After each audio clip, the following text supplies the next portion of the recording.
வருகின்ற சட்டமன்ற 2026 சட்டமன்ற தேர்தலில் அனைத்து இந்திய அண்ணா திராவிட முன்னேற்ற கழக தலைமையில் மிகப்பெரிய கூட்டணி அமையும்.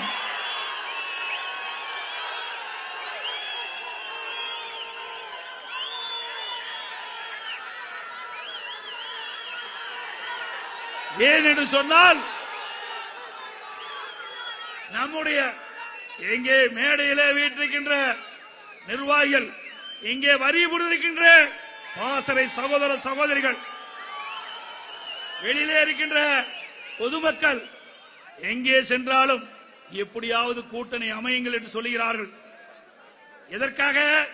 நாம் வெற்றி பெற்று ஆட்சி அமைக்க வேண்டும் என்பதற்காக. உங்களுடைய அனைவருடைய கோரிக்கையை ஏற்று 2026 ஆண்டு அனைத்து இந்திய அண்ணா திராவிட முன்னேற்ற கழக தலைமையிலே வலிமையான வெற்றி கூட்டணி அமையும் அமையும் அமையும்.